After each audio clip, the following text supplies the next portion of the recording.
Hello friends, welcome to my channel నీరు cooks.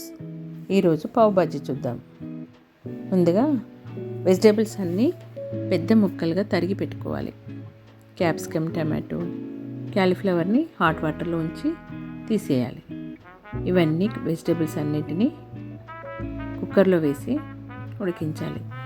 మన దగ్గర ఏవి అవైలబుల్ ఉంటే ఆ వెజిటేబుల్స్ యూజ్ చేయొచ్చు.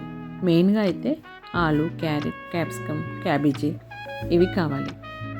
అన్నీ ఇందులో వేసేసి ఒక గ్లాస్ వాటర్ పోసి మనం కుక్కర్లో పెట్టేసుకొని 3 విజిల్స్ వచ్చే వరకు ఉడికించి వెజిటేబుల్స్ అన్నీ ఇలా ఉడికిపోతాయి. స్మాషర్తో లైట్గా స్మాష్ చేయాలి. కొద్దిగా అంతా స్మాష్ చేసి పక్కన పెట్టుకోవాలి. ఆ తర్వాత స్టవ్ పైన ఒక బౌల్ పెట్టేసుకొని కొంచెం గీ వేసేసుకొని, బటర్ అయినా గీ అయినా వేసుకోవచ్చు.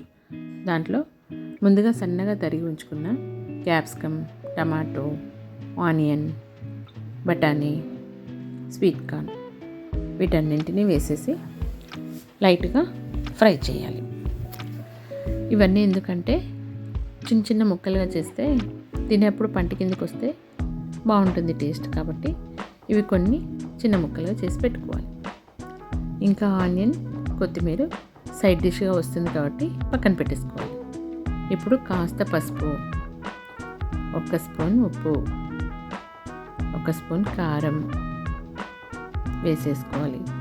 మరియు ఒక 2 టేబుల్ స్పూన్స్ పావ్ భాజీ మసాలా చూసుకొని వేసేసుకోండి. వేసుకొని ఇవన్నీ మంచిగా కలిసేలా ఒకసారి ఇవన్నీ కలిసేలా ఫ్రై చేసుకోవాలి.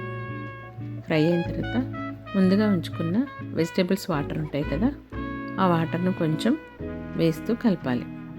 మసాలా అంతా వాటికి పట్టేసేయాలి.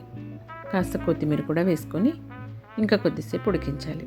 తర్వాత ఈ వెజిటేబుల్ అంతా స్మాష్ చేసుకొని ఉంచుకున్నాం కదా, ఆ మసాలా అంతా దీంట్లో వేసేసి అంతా కలిసిపోయేలాగా మంచిగా కలపాలి. ఇప్పుడు పావ్ భాజీ కర్రీ రెడీ అయిపోయింది.